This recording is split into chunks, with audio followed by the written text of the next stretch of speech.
4,000 years before the pyramids of Giza were finished, someone stood on a windswept island in the middle of Lake Superior, swinging a stone hammer into solid rock, chasing a vein of pure copper that glinted like fire beneath the surface.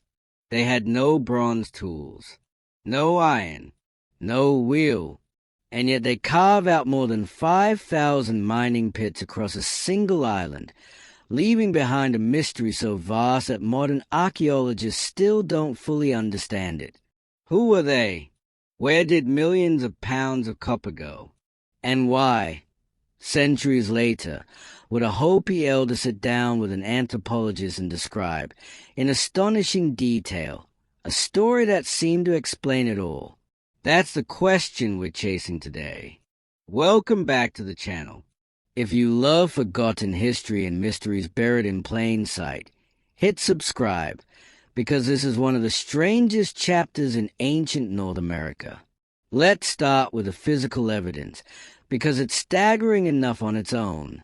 On Isle Royale, and across the Quinault Peninsula of Upper Michigan, archaeologists have documented thousands of ancient mining pits, some more than 20 feet deep, dug by people belonging to what researchers call the Old Copper Complex.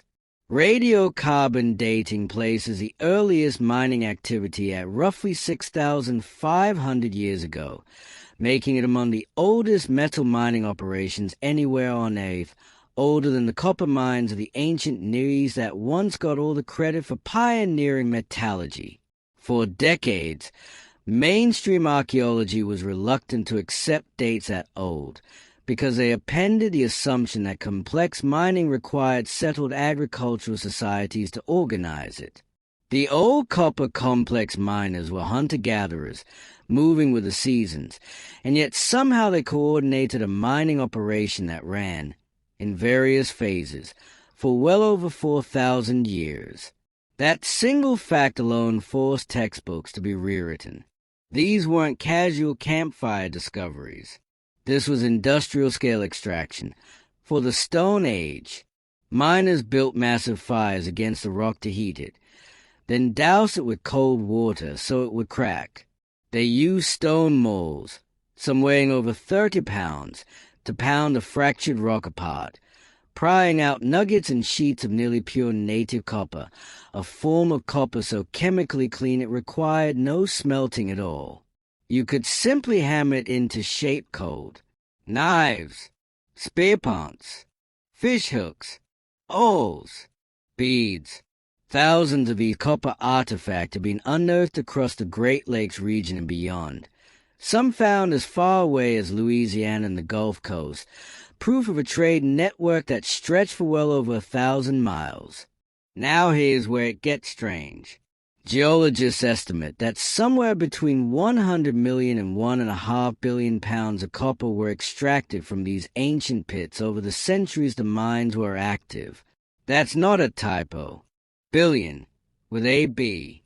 And yet archaeologists have only ever recovered a tiny fraction of that copper in the archaeological record, scattered as tools and ornaments across dozens of sites.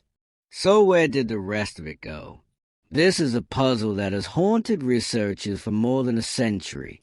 Early 20th century mining engineers who explored the old pits were so baffled by the missing volume that some seriously entertained theories involving lost European voyagers or even Bronze Age traders crossing the Atlantic, ideas that modern archaeology has firmly rejected for lack of any supporting evidence. The real explanation, most scholars now agree, is simpler and far more human. The copper was traded, reworked, melted down, and dispersed across a continent through hands and generations too numerous to trace.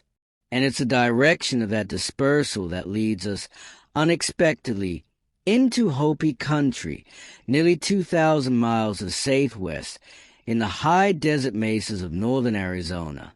The Hopi are one of the oldest continuously inhabited cultures in North America, their village of Arabi dating back over 1,000 years.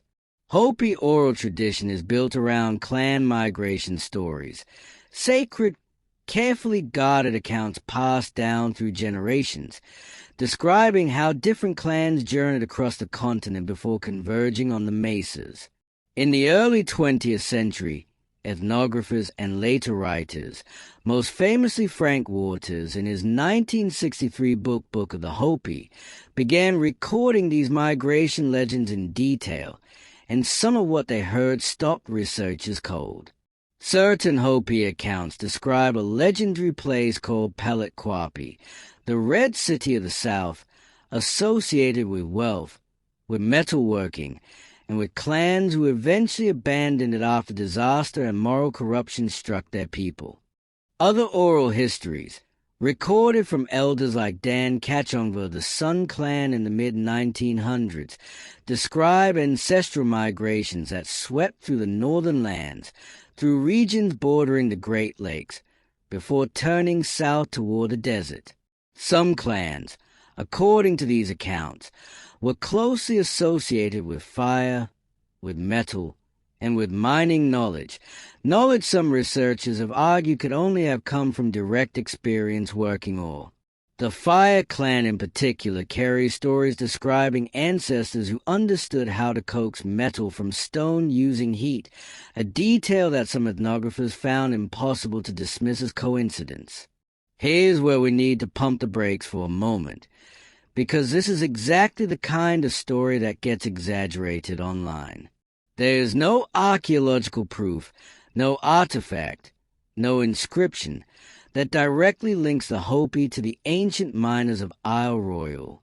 What we have are oral traditions, recorded generations after the fact, describing northern origins and metalworking ancestors, interpreted by outside researchers who noticed the timing lined up suspiciously well with the mysterious end of large-scale copper mining in the Great Lakes around 1200 BCE.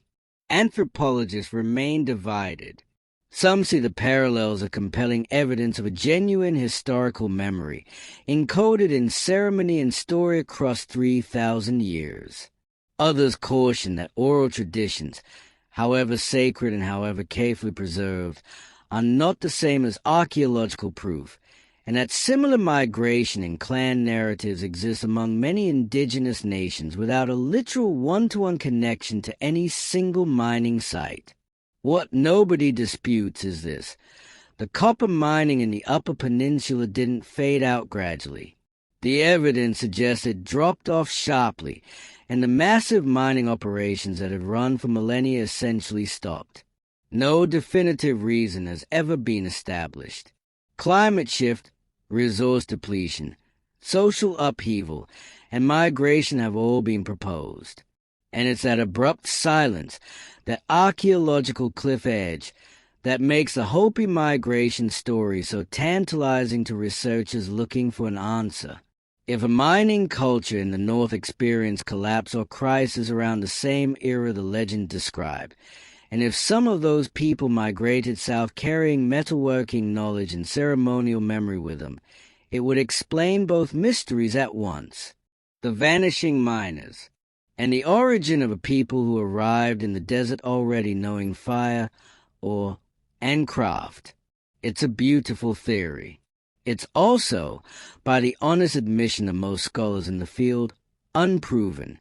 If you're enjoying this deep dive into a mystery most people have never even heard of, do me a favor and drop a like. It genuinely helps this channel keep telling the forgotten stories. What makes this story so haunting isn't just the missing copper or the uncertain migration. It's the sheer scale of what was lost to time.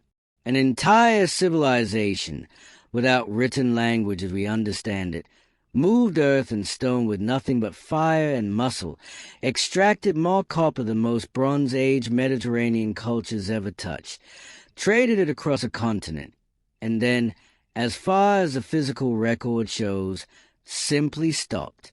No collapse narrative carved in stone. No burned city. Just silence, and thousands of empty pits slowly reclaimed by forest.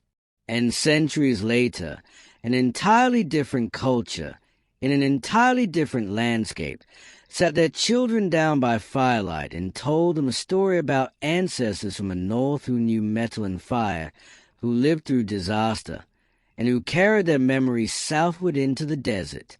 Whether that story is literal history or something more symbolic, a folk memory shaped and reshaped across 100 generations, we may never know for certain. But the fact that the timing, the geography, and the cultural details line up as closely as they do is enough to keep serious researchers asking questions instead of dismissing the connection outright. Maybe that's the real lesson here. Long before archaeology existed as a science, oral tradition was already a kind of archive, imperfect, reshaped by each storyteller, but built to survive when stone tools rust and pits fill with soil. The Hopi never needed radiocarbon dating to know their ancestors came from somewhere else, carrying something valuable. They just needed to remember. And 3,000 years later, we're still trying to catch up to what they never forgot.